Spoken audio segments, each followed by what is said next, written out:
We are delighted to be sponsored by Enzo Morabito and his brilliant Douglas Elliman team. They may be working in the Hamptons, but they're working everywhere. Welcome. This is Victoria Schneps, publisher of Dan's Papers, and now Dan's Papers Palm Beach. And I'm so delighted to be here with my partner, Jane Hanson. Hello, Vicki. With only 28 years of experience in the TV business and now working as a media specialist. But most of all today, I'm thrilled, Jane, to have you with your veterans. That's right. And you're great guys that have been with you all these years. So why don't you introduce them? I would love to, Vicki. Great. Doesn't she look great in blue, guys? Absolutely. Check out Vicki. Radiant. Woohoo! So I feel like I've gone, what is it, back to the future here? Because we've got Don Gould, who used to work with me at WNBC, Sal Marchiano, who did the same thing for a while before he went to Pix and, well, every place. And Bill Evans, who, of course, he was from the opposing station. Yeah, but their ratings weren't so hot. Yeah, it was okay. Anyway, he's gone back to radio, which is kind of where we all sort of started a long time ago. We've been sitting here, and in fact, it's really hard when you've got a bunch of broadcasters because nobody wants to shut up. But we've been telling stories, and they haven't stopped. Well, Jane, we didn't get into broadcasting not to talk. Hello. That would be true. Right. But the connection, I want to make the connectiveness because New York, Yes. Hamptons, Palm Beach. Correct, because everybody's down here now, and that's where both of you have been living for some time. I know you go back and forth. Not me. I can only let you afford back in down New here. York. Well, that too. I'm here full time now. Are ya? Well, so Don was about to tell this story, and I told him he had to save it about when we used to anchor the early morning news at WNBC before we went to the studio. Yeah, we started today in New York in 1988, and Jane and I sat just this close to each other. Because we could only afford one camera. Right, for years. NBC, 30 Rock, one We camera. were in the newsroom before they moved us down to the regular studio. And we also couldn't afford a teleprompter operator because that would cost $1.50 an hour. So they had a little device on the thing. It was about this big, a little black device, and you would control your own teleprompter because we'd write out what we were going to say. And people would ask us, what is that little thing that you're moving around there? And I nicknamed it the Orgasmatron, which was from a Woody Allen movie, Sleeper. Thank you, Neil Brown. Dr. Neil Brown's watching us today. He's in the gallery. Anyway, people would ask me what it is, and then I'd get dirty looks from all the ladies, but the guys liked it. And meantime, I would turn red every time he said it at first because I'd be like, I think he did it just for that. what's he going to, well, I was always afraid of what you were going to say because you Yeah, spoke your mind. yes, I did. We got into trouble sometimes, but so did both of you at times. I don't know what she's talking about. And you, He's the biggest trouble watcher there was at Channel 7. He watched and was there one of the biggest television events, biggest catastrophes in the history of. Well, tell us about a catastrophe. Well, Tex Antoine did the weather, and one night he really said something very offensive. Awful. A bulletin came through just before his segment about I think an 11-year-old girl had been raped in New Jersey, and we'll have details later. And Tex said, Confucius say, it's hard for me to say this, Confucius say, if rape is inevitable, lay back and enjoy it. And I turned to the guy next to me and said, he's gone. And he was fired after the program. Right. Ending a really illustrious career. What happened to his mind? It was terrible. But it destroyed his career. And He was so popular. he was probably at that time. Yeah, but this is going on today too. You know, the Charlie Roses and now with Chris Cuomo, there's a littlest thing that was a big That was thing. a big thing. Well, yeah. It was big. Yes, Sal, I tell mean, us about your career. I mean, you know, you've a legendary member of the press. Oh, I was a Brooklyn boy. Grew up in Carroll Gardens. It was a fancy real estate name. It was really Red Hook. Right. And I went to St. John's Prep and Fordham Well, University. I was from the Midwood section, you know. Us nice Jewish girls. Okay, I went to Fordham because it had a radio station, and I thought I went to the University of WFUV, as far as I was concerned, right? Sure.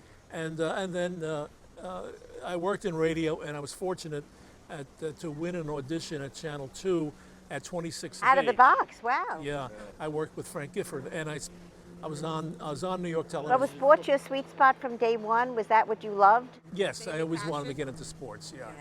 And I was on for 41 years. That's I worked for all three networks. Al is the only person you're the only person who can say that you work for the three All network three owned and flagships. Wait a operated. second, where are your gold watches? Oh no! Oh well, you know. No, it was just an adios. I used to just give you an I adios. worked for a company that gave you a Mickey Mouse watch, but it stopped working after about 6 months. I didn't even get an adios. So, what would be your all-time favorite sports story that you've covered? Because you covered Well, it. I've covered everything, but I was to me, being at the Thrill in Manila was especially memorable for ABC Sports because I hosted Wide World of Sports live from Manila. It was the first time there was a transmission from that part of the world to the United States.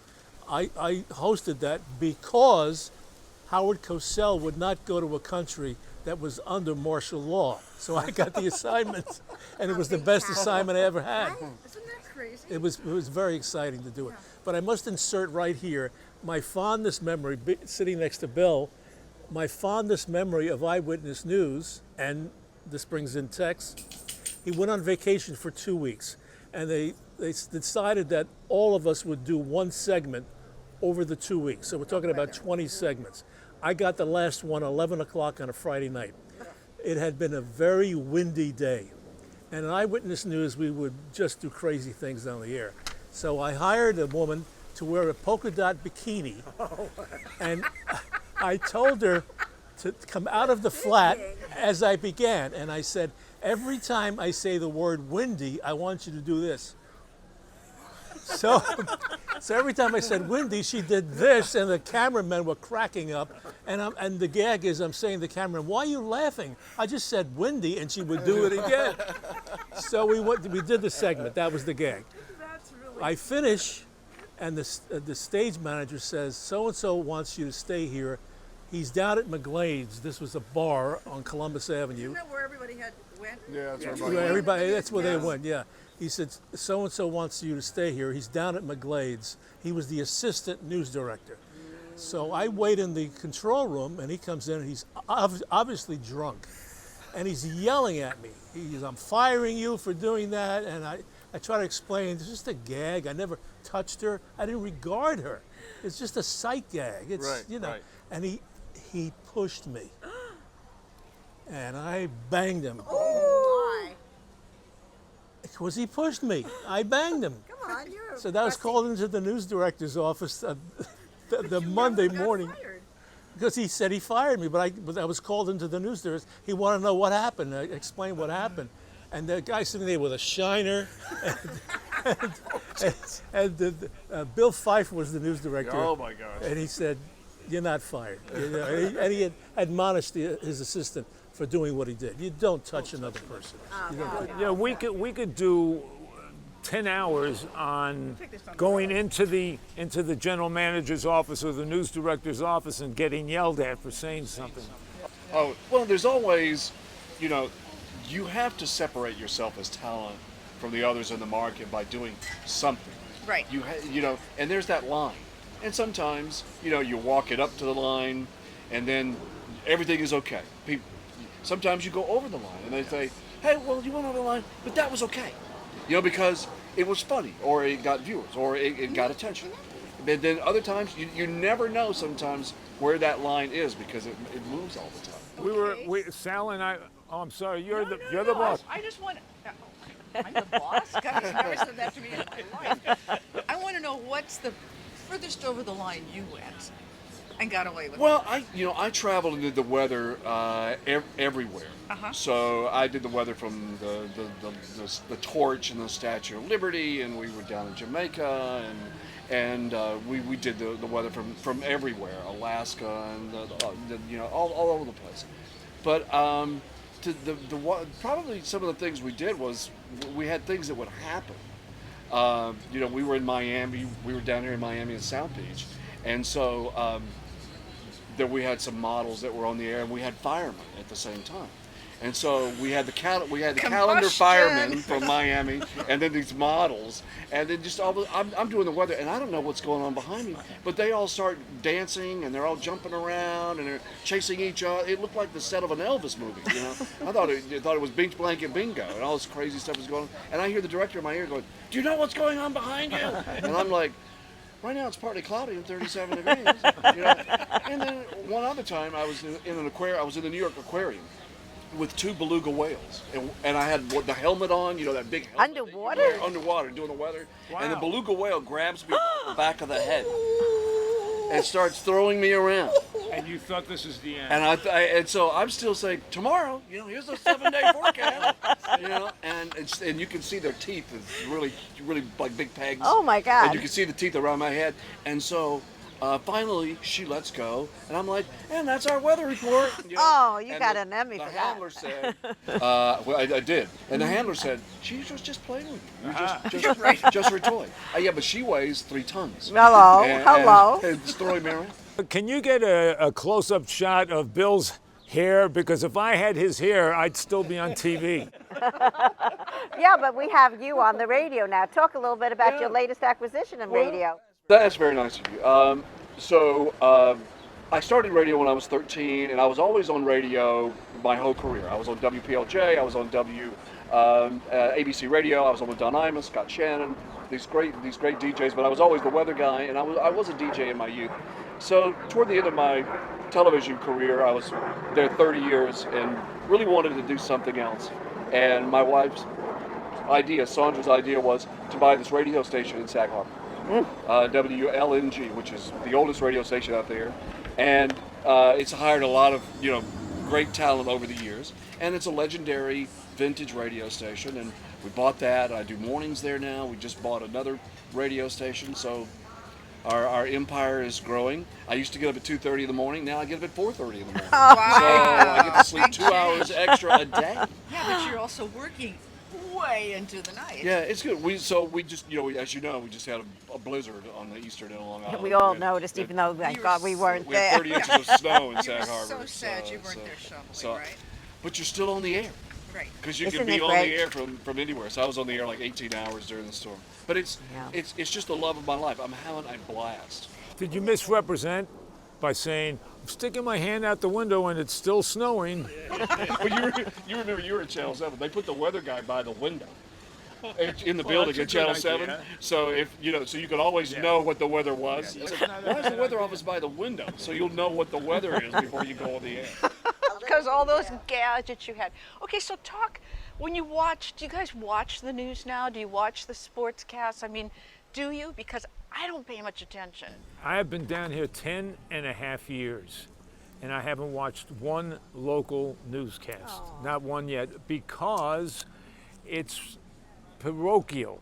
It's not what I was used to, and I get my news now from the internet, and I know what's going on in Palm Beach County, and I know what's going on in the state of Florida, and I know what's going on elsewhere, and that's all I need. But I watch some because I look for the iguana report. Because we could be in this tree, and they go, "Be careful." Explain that. You can't leave it at. It's if you're a scientist, you're the weather guy. Always had to be the scientist or the health person or something. You had to talk about meteorites, stuff that has nothing to do with weather. But here it gets cold at night. The iguanas to get away from predators go into the trees and sleep. But when it gets cold here, 35 degrees. Well, it's 40. Yeah, It's when it's under 40, that's when they start. They freeze and they fall out of the tree. Oh, my. So they come on television and go, iguana alert. It's like, I saw one yesterday. There's or a the day crawl. before, yeah. It's just like a lower third. Yeah. Well, Iguana alert. Do not touch the iguanas. They will bite. And you hear this thumping, and it's the iguanas falling out of the tree. There's not enough meat for me, not enough content. There's not enough content. And the NBC affiliate here in West Palm boasts that it has 6 meteorologists. Right. Meanwhile, they don't have enough reporters or crews to go out and do news stories. And by the way, they don't have blizzards to cover here, or of course they do have. Some hurricanes. They do have. And I know it's a big subject, but still. When you said there's not enough meat, I thought you were actually talking about meat because you put some stuff on the internet. He's a gourmet cook, and when he puts his video, his sometimes some video, but most of the time his stills, I sat there and salivate. We're going to get you. We're going to get you on Dan's Papers. You know, we have a wonderful coverage, both Palm Beach and in the Hamptons and in Manhattan, of dining and cooking, and that's a big issue here. What's your favorite dish? Puttanesca.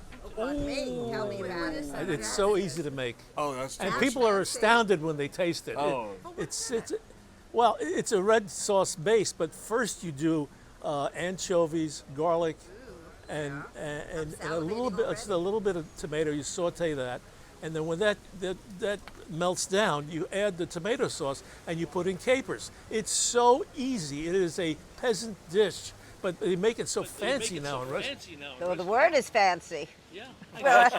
Notice he didn't bring us anything. Oh, well, I'm jealous. It means we have to make a date. You're going to make it for us. Halibut, you can make it with a lot of different fishes. It's delicious. Oh, it sounds terrific. I just want one last question. Do you miss it? I think we got out at the right time. Yeah. Because I think everything's going to be streaming pretty soon. Like It's not this gonna- show is going to be streamed. Not going to be a cable news channel. It's all going to stream. You go punch it when you want. I have to say this. I never went on the air without being excited about what I was about to say. I always had a lot of fun, and Sal could attest this because we worked at NBC and WPIX together. But I miss looking into a camera and making you laugh. Or bringing you information, Yeah. or doing something. No, that was the secondary, making you laugh. If you don't laugh, there's no life. I don't miss it at all. No. I don't. I miss the big events covering Super Bowl or championship fight. That's really special. we don't miss But the otherwise, the day-to-day stuff, I don't miss it. Right, and I don't miss the deadlines. It's nice to have moved on Right. to something. to More something. to life. Yeah. And We've to- lived a lot of lives at this table, so it's Well, just I- nice to move on to another. I often refer to myself as a reformed broadcaster. So, Well, There you I'm go. happy to say I'm not a reformed newswoman, and I'm loving every minute of being with these wonderful guests that we have here. Don Gould. Thank you, Vicki. We're so delighted. Sal Marchiano, a legend, and Bill Evans, who's become a dear friend. And Jane, what do you think? I think this has been exceptional. We could write a book from their stories. I I think just so. want to add one thing. All four of us worked for New York stations. When we got off the air at 11:30 at night, we were in the greatest city in the world, and everything or anybody worthwhile was a cab ride away. That's my fondest memory. It's still the same. New York City, even though we're in Palm Beach, is the greatest city on earth. But we're here today in Palm Beach at the beautiful Colony Hotel. Thank you, Colony Hotel, for hosting us. And thank you for being here. Jane and I sign off. It's Victoria Schneps from Dan's Papers, Palm Beach, and Dan's Papers. See you next time. Thank you. Bye. Bye.